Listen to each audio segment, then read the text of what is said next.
जहनी तौर पे परेशान और अमीर जवान औरत को अपने घर वापस जाने के लिए दीवार के ऊपर चढ़ना पड़ा। जब उसने मुश्किल से घर में घुसने का रास्ता ढूंढ लिया तो उससे यह देखकर हैरानी हुई कि उसका बिलियनर शोहर घर पर था।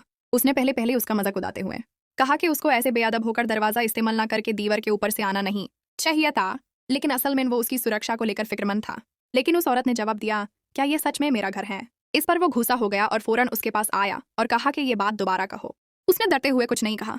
उसे जो अपने शोहर से गहरी मोहब्बत थी वो उसे फिर दानते हुए कहा कि यह आखिरी दफा होगा, और फिर वो गुस्सा होकर चला गया। उसने सिर्फ अपनी जूतियां पीछे उसके पिछाई डालकर अपना गुस्सा निकाला। जब वो काम से वापस आई तो वो लग्जरी कार में अपने शोहर से पिकअप होने लगी, लेकिन वो तेज जबान वाला शोहर अभी भी उसे पूछता रहा कि क्या वो उसे सिर्फ ड्राइवर समझ रही थी। उसने फौरन माफी मांग ली और पैसेंजर सीट में बैठने लगी, जबकि वो कार चला रहा था। उसका हर एक काम उसकी कदर को दिखाता था, लेकिन उसका मुंह ऐसे तेज था जैसे छुरा हो। उसने उसे अपने माँ बाप से मिलवाने के लिए अपने घर ले गया। वहां उसकी माँ के साथ एक चालाकी करने वाली औरत थी। वो औरत उसे पूछती है कि वो अपनी वाइफ को क्यों लाया, लेकिन वो बस चुप रहा और अपनी वाइफ को देखकर मुस्कुराता रहा। उसकी वाइफ ने पकड़कर उसकी बाजू को थोड़ा मजबूती से पकड़ लिया और कहा कि वो दोनों शादीशुदा हैं। फिर भी चालाकी करने वाली औरत को गुस्सा नहीं आया, क्योंकि उसकी फैमिली के सारे बिजनेस फेल हो चुके थे।